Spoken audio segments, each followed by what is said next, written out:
I'm 36, and for a while now, I've had this sinking feeling that something might be going on between my wife and a coworker of mine. And lately, it's starting to feel real.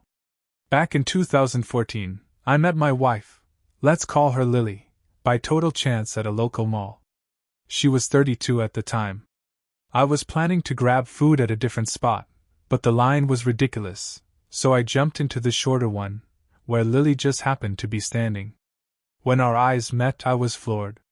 She was absolutely gorgeous. She noticed me looking and actually laughed a little, telling me she wasn't even in line for food, she was just waiting for her cousin, who worked at that spot, to get off her shift. I was relieved she spoke first because honestly, I was scrambling for something clever to say. Thanks to her easygoing vibe, I cracked a joke, and just like that, we started chatting while she waited. I could tell I made a good impression.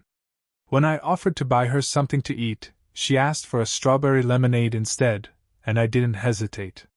We kept talking, me leaning on my sense of humor, and the connection just felt natural. When her cousin finally came out, I went for it and asked for her number. She gave it to me without hesitation. After that day, I did everything I could to win her over. We went on dates, hung out at events, met each other's friends, and in 2017, Lily and I got married. Over time, we became parents to 3 amazing kids, 2 girls and a boy in the middle. Being parents hasn't been easy, but we're a solid team. We gave up clubbing and going to concerts to focus on raising them, but we still managed to find little moments of fun. I've always felt lucky to have Lily as my wife. She's got a magnetic personality and her looks. Even my friends couldn't help but comment. She's Cuban, with a vibe that's somewhere between Wonder Woman and Salma Hayek. She's curvy, rocks some cool tattoos on her arms, and is known for her signature ponytail in just about every selfie she posts. Financially, we're doing pretty well. I've been working as a maintenance guy for the last 7 years, and Lily teamed up with her sister in the interior design world. Her sister's the actual designer, but Lily jumped in once she saw how successful it was, and now they both bring in solid money. I never would have guessed that trouble in our marriage would come from my own workplace. It all started last Wednesday. There's this guy in our shipping department. Let's call him Marcus. We're not tight or anything, but we talk sometimes during lunch breaks. The most time I ever spent with him was probably when we played dice in the parking lot.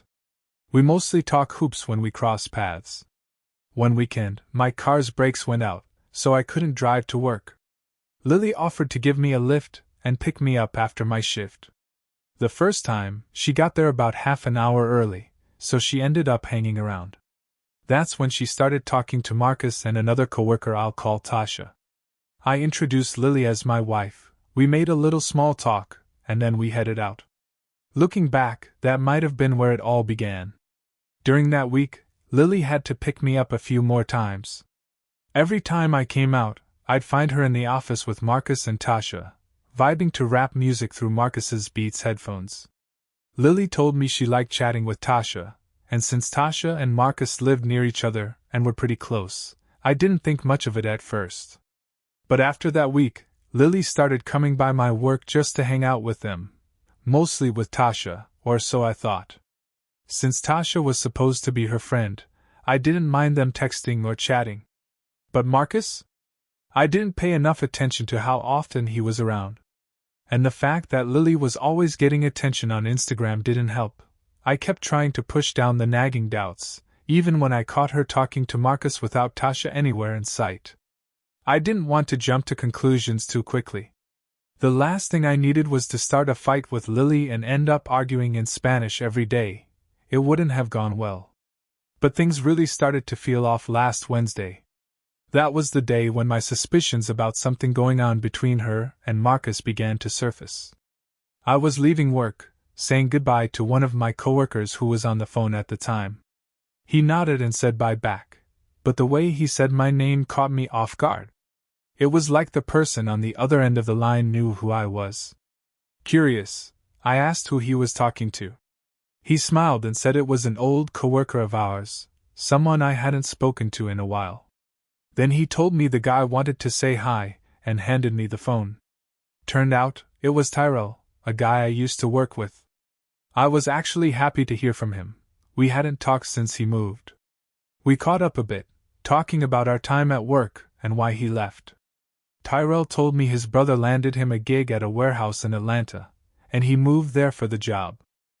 He joked about how he's making more money now than we are. Right as we were wrapping up, Tyrell got serious. He said he needed to talk to me about something important and asked for my number. I told him to hit me up on Facebook, and I sent it over in a DM as soon as I handed the phone back. Not even 5 minutes later, before I'd even made it to my car, he called me. I answered, and the first thing he asked was if I was in my car. I said yeah. Then he told me, "Don't drive yet. I need to tell you something serious." That definitely got my attention. He asked me to keep what he was about to say between us. I agreed. Then he asked something that made my stomach turn. "Does Lily still come around your job?" he asked. I said yeah, sometimes. Then he followed it up with, "And is she still talking to Marcus?" I hesitated, then said yes again. That's when he got quiet for a second. Then he said, "Look, I'm not trying to stir the pot. But I'm gonna be real with you. I think Marcus is into your wife. And since I don't work there anymore, I can say this without any drama. I just thought you should know." His words hit like a punch to the gut. I asked him how he even knew all this. Tyrell explained that back when he worked with us, he held a kind of supervisory role and moved between departments a lot. He said he noticed Lily and Marcus talking, a lot. More than what seemed normal. He said Marcus even told some of the other guys that he thought Lily was hot, and he made some not-so-subtle comments about her looks. I asked him when he usually saw them together. He said it was typically around an hour before lunch. Sure, Lily would talk to Tasha sometimes too, but she seemed to spend more time with Marcus. Then he dropped something I wasn't ready for. Tyrell said that what really raised his red flags was when Lily started showing up on Saturdays, specifically when Marcus's department was working overtime. That made no sense to me. I hardly ever work Saturdays, so why would Lily be there? I asked him straight up if he was sure. He didn't even flinch. "Absolutely," he said.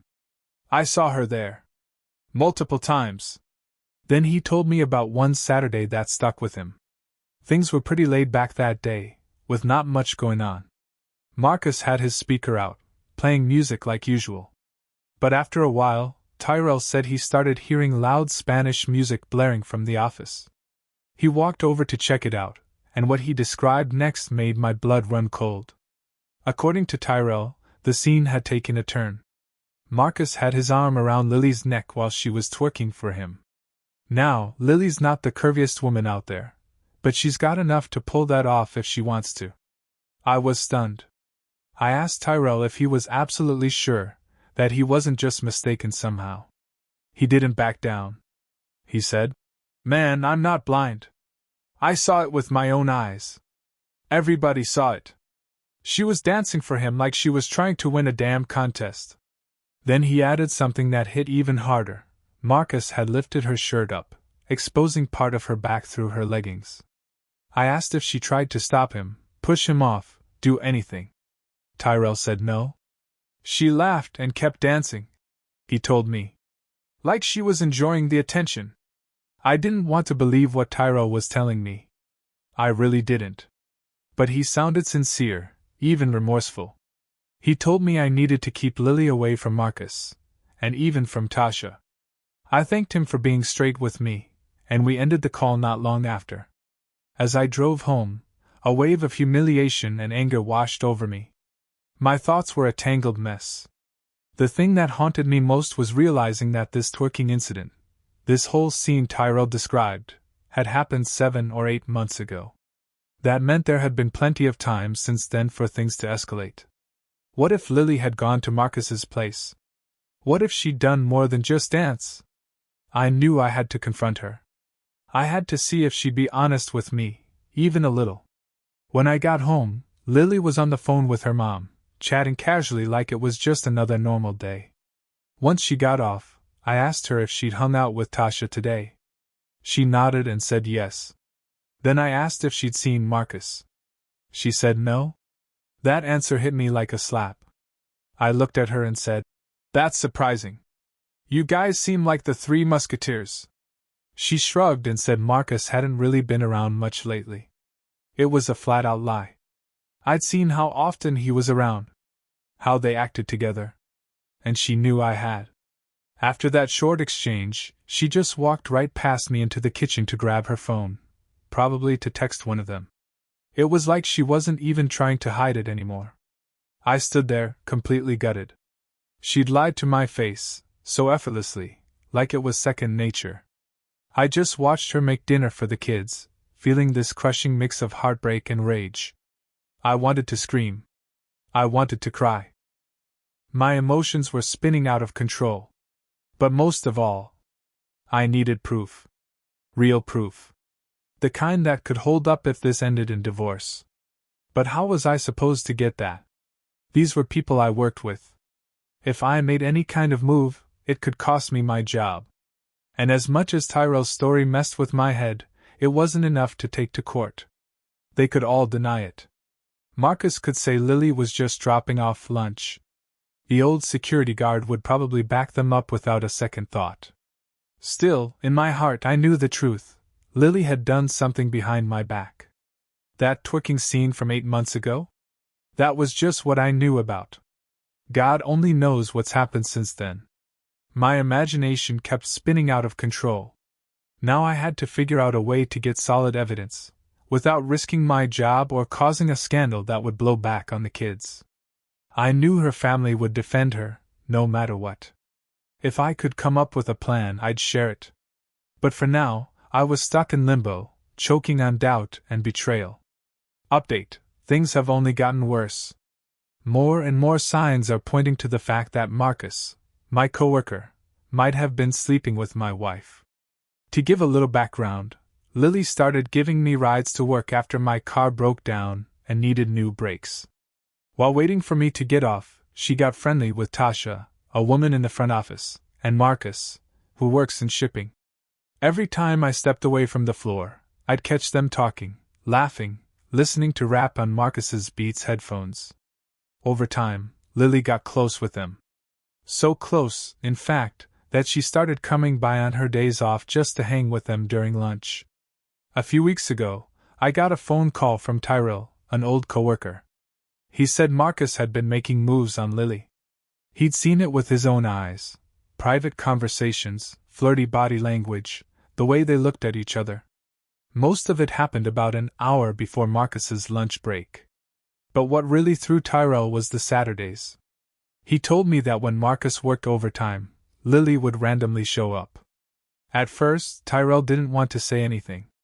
But one Saturday, he saw something that made him feel like he had no choice. After Tyrell had clocked out and left, he said he'd swung by the shipping dock one last time. That's when he heard Spanish music pumping through the speakers. He peeked inside. And there was Lily. Dancing. Twerking. For Marcus. What started off playful turned into something more serious. More intimate. Tyrell said Marcus grabbed her by the neck at one point. Then he lifted her shirt, exposing her backside through her leggings. They weren't just goofing off. It wasn't innocent. The way they looked at each other, it told the whole story. I remember asking Tyrell if he was absolutely sure it was her. He didn't even hesitate. "She's Cuban, right? Arm tattoos? Always wears her hair in a ponytail." That was Lily. After seeing that, Tyrell said he didn't want any part of it. He just left and went home. I had a hard time wrapping my head around what Tyrell told me. Just imagining my wife dancing like that for another man made my stomach churn. And what made it worse was how long ago it happened, 8 or 9 months back. A lot can happen in that kind of time. Who knows how far things might have gone since then. I was grateful Tyrell finally came forward, but I couldn't help but wish he told me sooner. I understood why he hesitated. Nobody wants to be labeled a snitch, but his silence might have given Lily and Marcus more time to let whatever they had simmer and grow. When I got home that night, I brought it up with Lily. I asked her casually about her friendship with Marcus. She said she only talked to him occasionally and that he wasn't around much anymore, that she mostly just chatted with Tasha. That was a lie. And I knew it. Thanks to Tyrell, I could finally see the web of excuses for what it was, a cover story. Lily was using her connection with Tasha to spend more time with Marcus, plain and simple. After that conversation and her blatant dishonesty, I decided to start digging a little on my own, quietly, without raising any red flags. I tried getting into her phone, but it was locked with a password I didn't know. And she was always glued to it, talking to her mom or her sister. So instead, I started listening. Late at night, Lily would head out to the back porch for these phone calls, always speaking in hushed tones. I began sneaking to the back door and trying to catch whatever I could. I never heard the other person's voice, but certain things she said jumped out at me. Stuff like, "Stop, you're crazy," or, "I had so much fun at that club," a club right here in our neighborhood. One night I caught her saying, "I can't go over there." I couldn't prove it, but I had a strong feeling there meant Marcus's place. When she came back inside, I asked her who she'd been talking to. She gave me some vague answer, said it was her sister or maybe Tasha. But the giggling, the secrecy, none of it matched up with what she said. After Tyrell's call, I started noticing every little thing I used to overlook. Things I'd brushed off now looked like clear warning signs. She kept her phone on her at all times. She barely talked to me anymore. And any time I tried to get close, she shut me down. One night I made a move, just trying to be intimate like we used to be. She laughed like it was ridiculous and said, "Not with the kids in the house." I asked why that mattered, and she just rolled her eyes and said I was being crazy, told me to leave her alone. Said she wasn't in the mood. Before Tyrell's call, I might have chalked that up to stress or being tired. But now it just felt like another wall between us. Then came last Saturday. I'm pretty sure I got in the way of her plans with Marcus, and she did not take it well. After my shift, Lily called me while I was driving home. She said she was planning to go out, and told me to handle dinner for the kids. Right away, my gut told me she was trying to sneak off to see him. So I lied.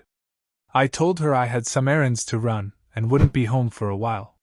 She told me she was already getting dressed and that her sister would be watching the kids. That was another lie. I knew for a fact her sister wasn't available that night. Even when she tried to guilt-trip me into staying home, I stood firm. I reminded her I had every right to go out if I wanted to. "I might be late," I said. She snapped. "Whatever," she muttered and hung up. Later that night, she had a whole attitude. I barely said anything before she blew up on me, accusing me of ruining her evening. I told her flat out I didn't care. My errands were more important than her so-called night out. She claimed I hadn't mentioned anything about going anywhere, and I shot back that she hadn't told me she was planning to go out, either. After I showered, I walked past the back porch and saw her out there again, on the phone, looking ticked off. I'm almost certain she was talking about me. But the real twist came just a couple of nights ago. I'd just gotten home from work. Lily had made dinner, and while I was lying on the bed browsing for a new pair of Jordans on my phone, she popped into the bedroom and said dinner was ready. So I got up, walked into the dining room. And there she was, fully dressed up. Not in lounge clothes. Not in pajamas. She was dolled up and clearly getting ready to go out. I asked Lily where she was going, and she casually said she was heading out with some friends. Just like that, no heads up, no discussion, leaving me in charge of the kids. I pressed her, wanting to know who exactly she was meeting. All she said was, "Just my friends." No names. No details. I told her it wasn't cool to just bounce like that without a real conversation, and she snapped, accusing me of trying to control her. With that same irritated tone, she walked right out the front door. I knew exactly what was going on. She was still pissed about that Saturday when she didn't get to see Marcus. I'd noticed how moody she'd been ever since. She didn't come back until 2:30 in the morning. Throughout the night, I sent her a few texts, just asking where she was, if she was okay. All she replied with was, "Please stop texting me." That hit a nerve. When she finally came through the door, I was in the living room playing our son's PlayStation. The moment I saw her, we started arguing. I asked her why she came home so late. She gave me the same tired line. "I was just hanging out with my friends." Like that made it okay. I told her I stayed up waiting for her, that I should have been in bed hours ago. She fired back that I never complained about her coming home late before. I reminded her, yeah, because I was usually with her on those nights. It wasn't the same thing. She cursed at me again, accusing me, again, of trying to control her. I pushed back. I wasn't controlling. I was just tired of being lied to. Our son must have heard the yelling because he walked out, rubbing his eyes, asking what was going on. Lily looked at him and said she wasn't going to argue anymore. She stormed off to the bedroom. He saw the game still running and asked if he could play for a little bit. I said sure, but only for a short while, then it was back to bed. He nodded and grabbed the controller, settling in like he had no idea how tense things were just minutes earlier. I wanted to go back in there and confront her again. I wanted to make it clear she couldn't twist this around and make me feel like I was the one being unreasonable. She was the one who disappeared until 2:30 in the morning. So I walked into our bedroom, ready to speak my mind. But I stopped dead in my tracks. She was changing clothes. And what I saw stunned me. She had on what looked like a black string thong. I'd never seen her wear anything that revealing before, not even when things were good between us. For a second, she just stood there, clearly surprised that I'd walked in. She gave me a quick glance, like she already knew what I was thinking, and then grabbed her pajamas off the bed and went to change in the bathroom. I didn't say a word. I couldn't. My mind was reeling. After that, I just grabbed a pillow and blanket and went to sleep on the couch. I didn't know what else to do. I couldn't wrap my head around what I'd just seen. It wasn't just the underwear. It was everything it implied. Yeah, Lily had some bold bikinis she wore for Instagram pics during vacations. But what she had on tonight? That wasn't beachwear. That was something you'd see in a video going viral for all the wrong reasons. By then, I was fully convinced. My wife was hiding something. She wasn't the same person I used to trust without question. I started looking up advice online, forums, articles, anything I could find. A lot of people recommended trying to catch her in the act. Some even suggested recording her saying or doing something that confirmed the truth. That's when I decided to buy a voice-activated recording device. I didn't want it shipped to our house, way too risky. So I asked a buddy if I could use his address. He didn't ask questions, just said sure. As soon as the device gets delivered, I'll pick it up. No way I'm letting Lily see the package. If she found out, she'd definitely confront me, and then any chance of finding the truth would be gone. Thanks to Tyrell, a lot of my gut feelings have been validated. I'm not crazy. I'm not imagining things. Something's going on, and I need answers. I'll update again soon, assuming I can keep it together and keep playing it cool around Lily. Update. I just want to say thank you to everyone who's been following my story and offering support. It means more than you know. Your advice and encouragement have helped me keep my head on straight while trying to uncover the truth about what's happening in my marriage. These conversations have given me strength and perspective, and right now, I really need both. I really appreciate all the support I've received. Seriously, it's helped more than I can say. But the advice has been pretty split. Some people say I need to gather undeniable proof, get everything documented before making a move. Others think I should just confront the red flags head-on and force a conversation. I've been torn about what to do. But today, Lily made the decision for me. She crossed the line. Yeah, she's always been into posting vacation pics in skimpy swimwear, mostly for her Instagram. That was kind of her thing. I never loved it, but I let it go.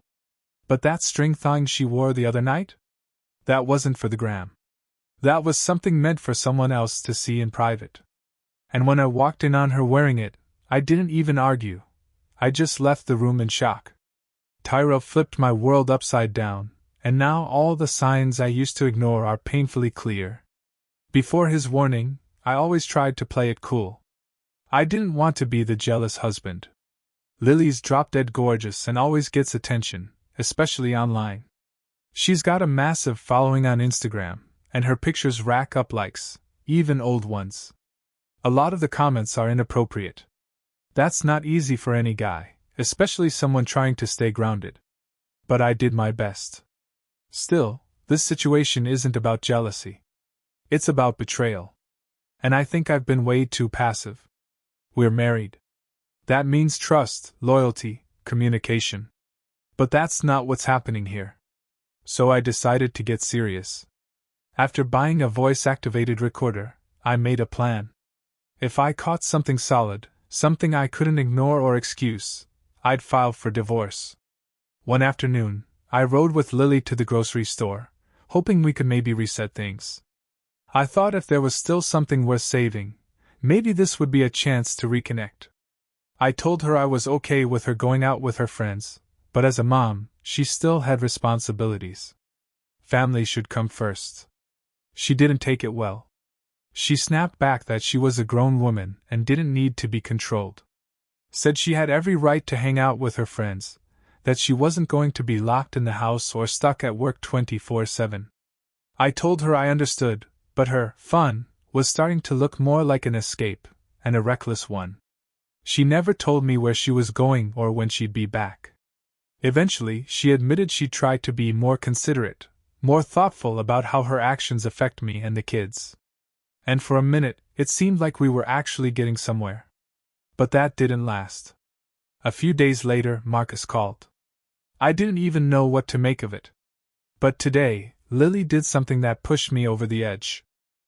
Earlier this week, she mentioned that the kids wanted to watch a Pixar movie with their older cousins this Saturday. She said she'd take them all to the theater so they could hang out together, and I thought, great, some quality family time. But then this afternoon, I got a call from my nephew. He was excited, asking if he could come over after the movie to play a video game we had.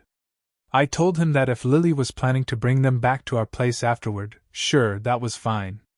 What he said next made my blood run cold.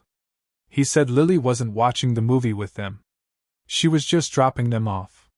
That's not what she told me. She said she'd be with them the whole time. At first, I thought maybe I'd misheard her. I'd slept in that morning. But no, I remembered it clearly. She said she was going to watch the movie with the kids. And it was Saturday. Tyrell had said she would spend Saturdays hanging around Marcus when he worked overtime. I tried calling her. No answer. That was it. I picked up the phone and called the security department at my job. I asked if the shipping guys were still working. They said yes. I hung up, burning with suspicion, and something more dangerous, rage. I grabbed my keys, jumped in the car, and drove to work. The whole way there, my thoughts were a storm. All I could mutter under my breath was, "Stupid B," over and over.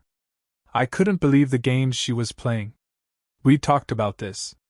I thought we were on the same page. But she lied. Again. And this time, I wasn't going to let it slide.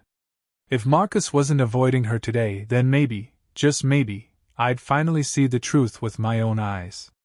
I pulled into the parking lot and immediately scanned for her car. There it was. The anger hit me full force. I stormed into the building and headed straight for the shipping dock, where I knew Marcus would be working. I pushed open the double doors, and immediately, Marcus's crew jumped up, clearly caught off guard by my sudden appearance. They already had their jackets on, which meant they were probably just about to head out, until they saw me standing there, scanning the area like I was hunting for something. Or someone. I didn't see Marcus. I didn't see Lily either. And right then I knew exactly where they were. The trucker's lounge. As I headed that way, one of the guys stepped in front of me, trying to block my path. "You're not supposed to be in this building," he said, trying to sound official.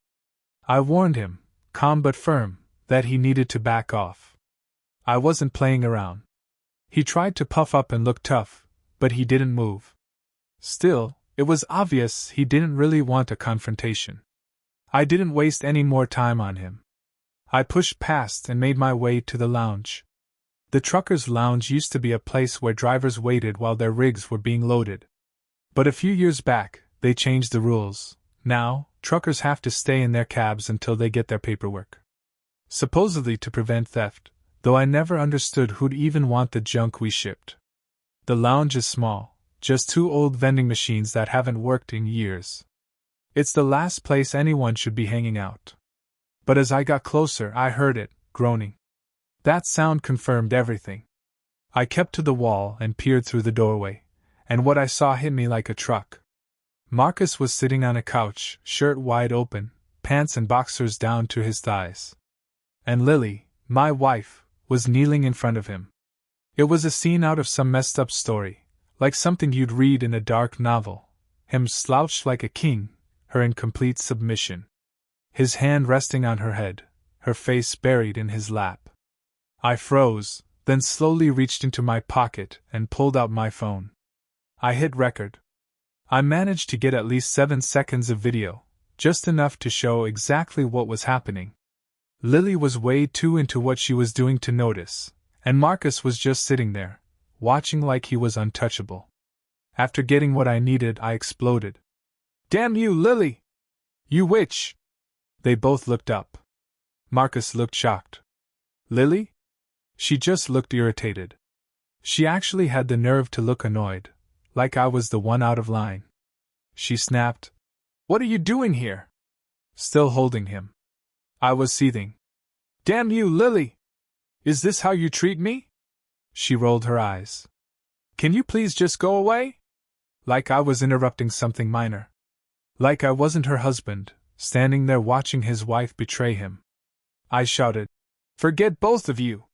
She covered her face with one hand and muttered, "Oh my God!" But not in shame. No. She wasn't embarrassed about what she'd been caught doing, she was embarrassed that I had seen it. Embarrassed about me being there. That just broke something in me. I started yelling, saying every angry, devastated thing I could think of. And all she did was sigh and say things like, "Please leave," and, "I don't care." Like none of this meant anything. I demanded, "How could you do this to me? You said you loved me." And that's when she looked me dead in the eye and said, "I don't love you like that, okay?" She said it without a tear, without hesitation.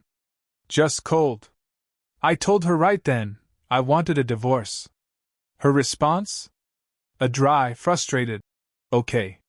I turned and walked out of that warehouse without looking back. Got in my car. Drove home. When I walked through the door, I was boiling. I punched a wall. Screamed into the silence. I couldn't believe this was my life. That the woman I'd loved had turned into a complete stranger. That she could betray me so easily, so shamelessly. As of now, she still hasn't come home. My guess? She's probably staying with her sister, trying to figure out how to spin this mess. But none of that matters anymore. Because I have proof. Cold, clear, undeniable proof. And I'll use it, especially when it comes to the divorce. This isn't just about infidelity. It's about who she became. About the reckless, selfish person she's turned into. She showed zero regard for our marriage, our family, our kids. Looking back, I probably shouldn't have waited on Tyrell's word.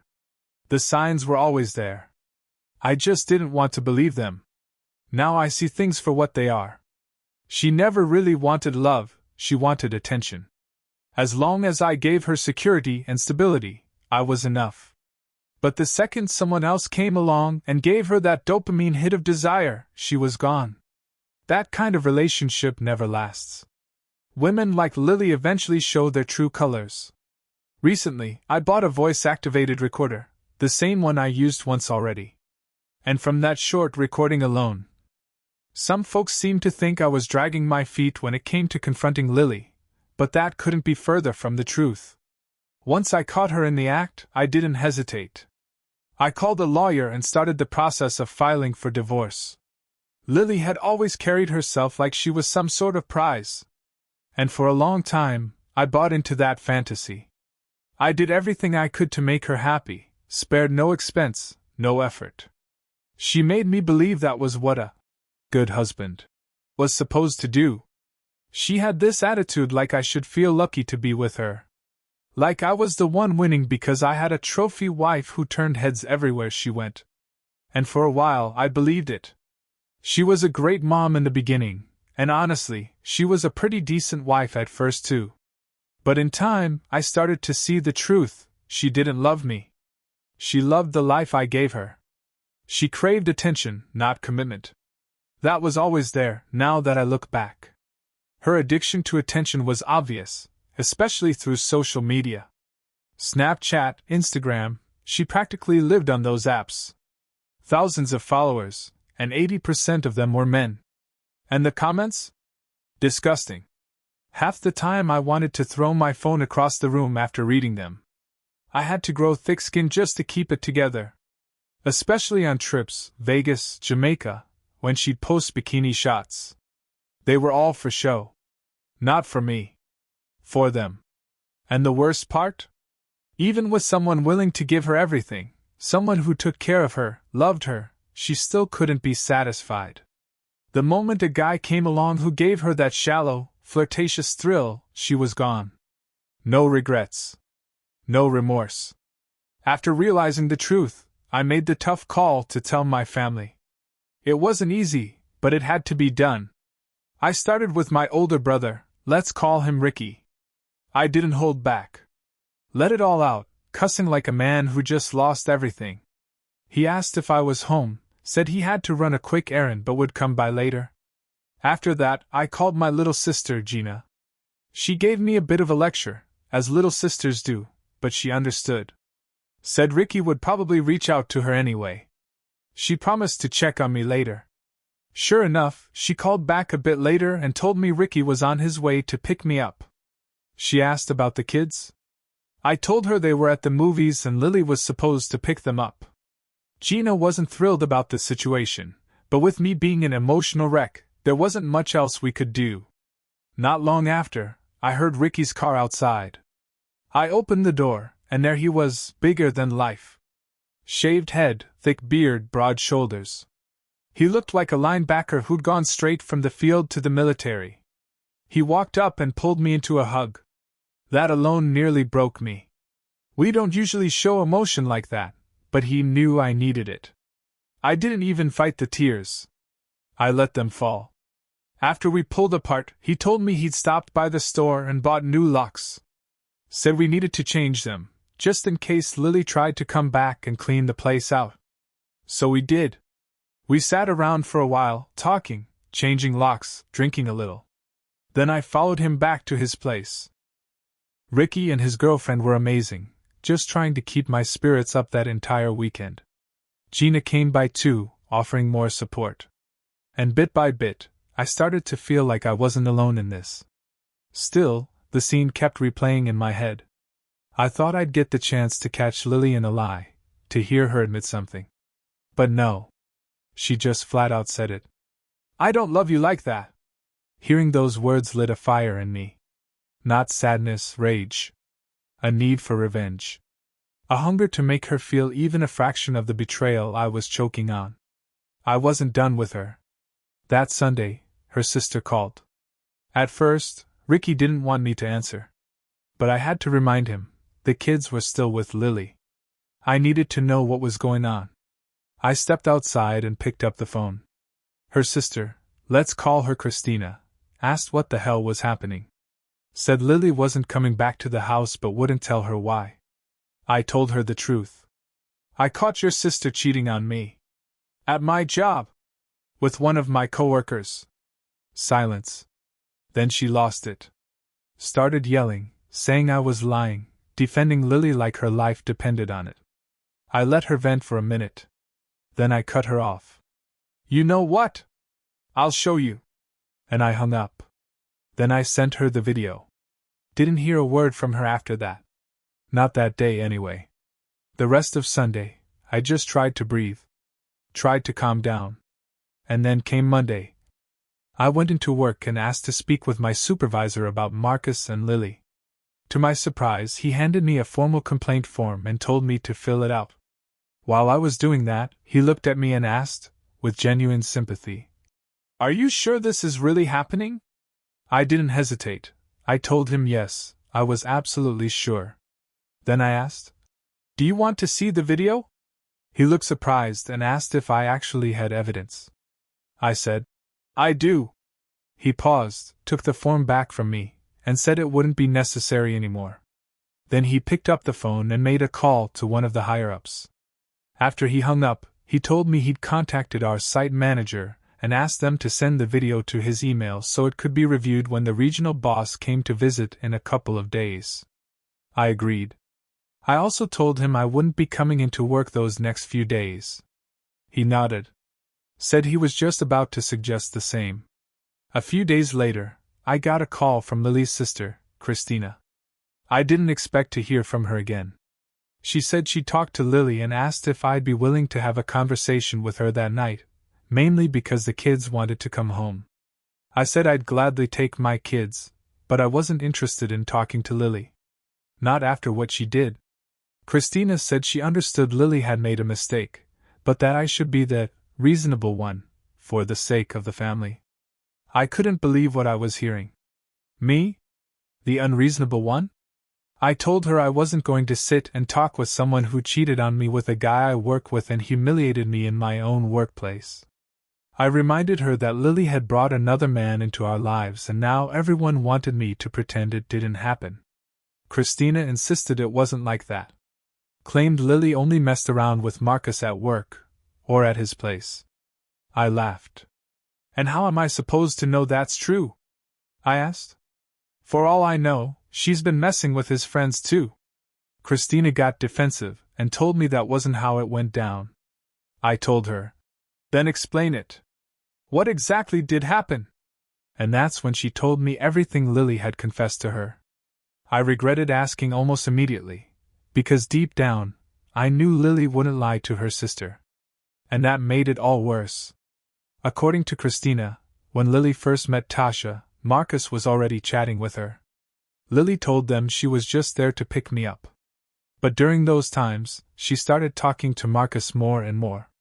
Over time, they all became friendly, especially during lunch breaks. Christina said Marcus started complimenting Lily, commenting on how she looked, her figure. It surprised Lily, but she liked the attention. One day, Lily slipped up and told Tasha she found Marcus attractive. Tasha told Marcus. And that was all he needed. Christina said after that, he started coming on stronger. Making bolder, more inappropriate comments. Lily brushed it off, but deep down, she liked it. She thought about him. A lot. I asked Christina why Lily never told me any of this. She admitted Lily didn't want to. Said she liked Marcus too much, and that his unpredictable nature excited her. I asked when it all started. Christina hesitated. I told her I'd hang up if she didn't tell me the truth. So she did. She said Lily had told her everything started at a birthday party thrown by Tasha's sister. I knew about Tasha's sister and her wild parties. I also knew she had a tendency to drink way too much. Christina said Lily went to that party because Tasha invited her. And Marcus showed up too. Lily hadn't expected to see him there, but once she did, she was happy about it. They spent the evening talking, laughing, dancing. And then things escalated. Christina asked Lily if he was trying to make a move, and Lily admitted he was. At some point, he asked her to twerk for him, and she did. Christina said Lily turned around and started dancing on him, hard. She was wearing tight leggings, and it was obvious Marcus was enjoying it. He started grinding back. Then he kissed her. Then they started making out. After that, they started seeing each other more. Hanging out alone. Things kept escalating. Christina told me that on one occasion, Lily went with Tasha to Marcus's apartment. At some point, Tasha left them there, alone. And Marcus made a move. He started kissing her again, touching her. And Lily let him. Eventually, she said he went down on her. Christina said he kept trying to get her to return the favor. Sometimes she said no. Sometimes she didn't. And over time, she stopped resisting altogether. He convinced her to give in. I asked Christina, point blank, if any of this happened while my kids were around. She assured me that everything went down either at work or at Marcus's apartment. But I couldn't hide my disbelief. I told her straight, I couldn't believe Lily had done this to me. Christina echoed the same shock. I can't believe it either, she said. Then she added something that cut even deeper. Lily had told her that Marcus was skilled, and that she loved how wild he was. According to Christina, Lily didn't think it would go past him going down on her. But Marcus wanted more. Christina remembered a specific day Lily told her about. He turned her around, pinned her against the couch, and took what he wanted. I shook my head in disbelief, trying to understand how she could let that happen. Christina told me Lily admitted she should have gotten up and walked out. But she didn't. She let him take her from behind. I asked again, almost desperate. How could she do this to me? Christina didn't sugarcoat it.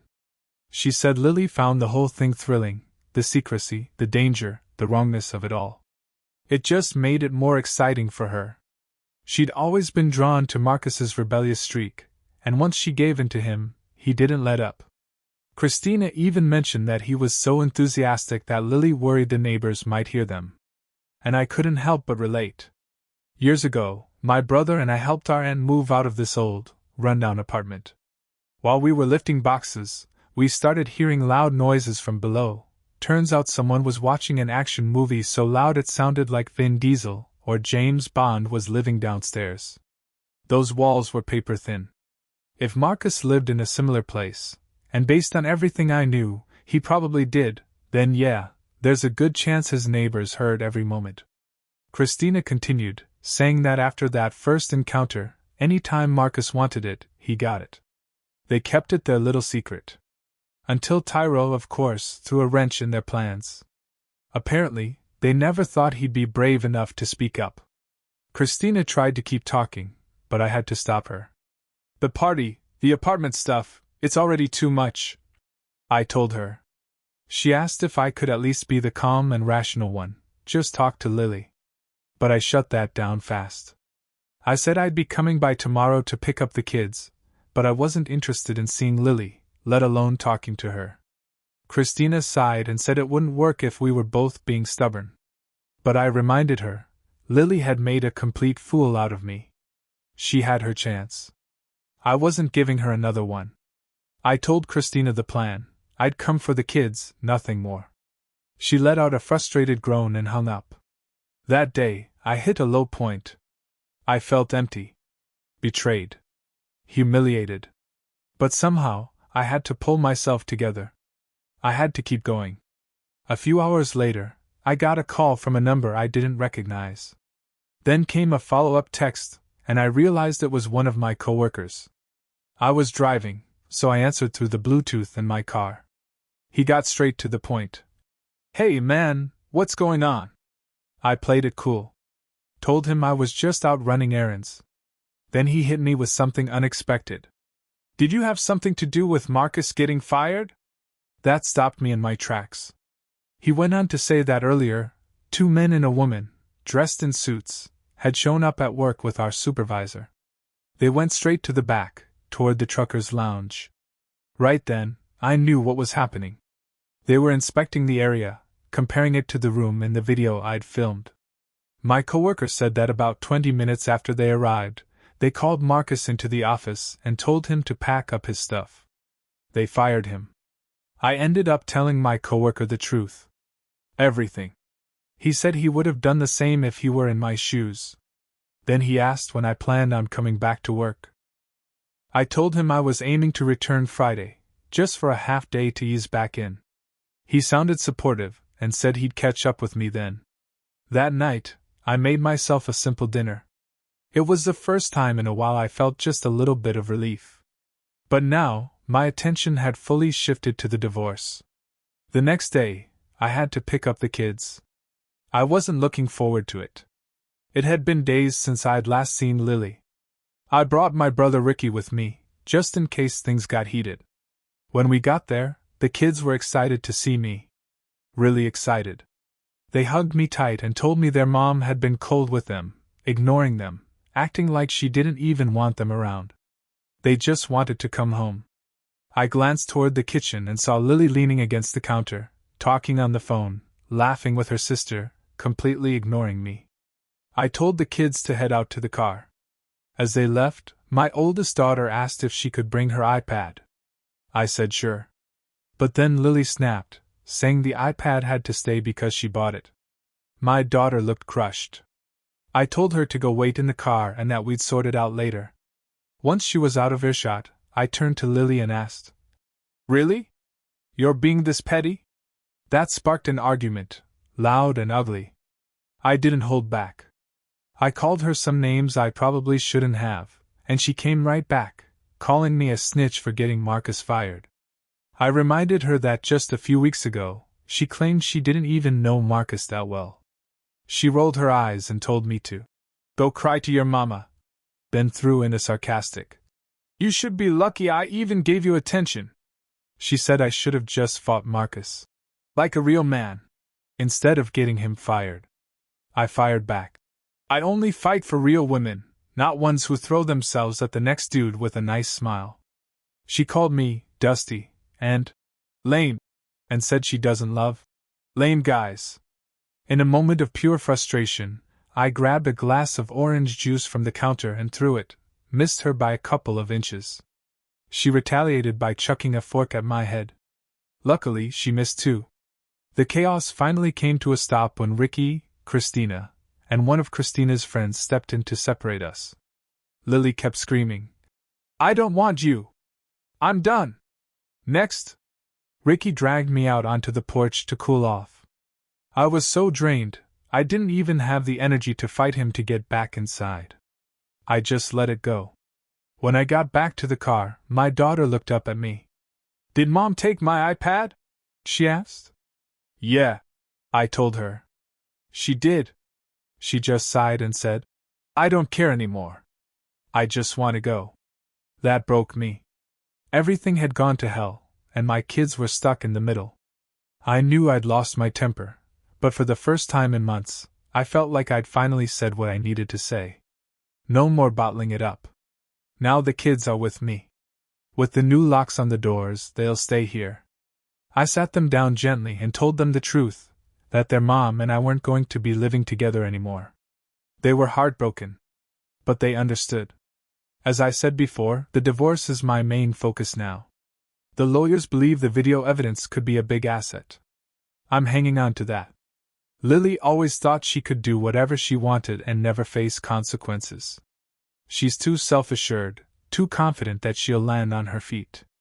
But if she thinks Marcus is going to play stepdad and build a life with her and the kids, she's out of her mind.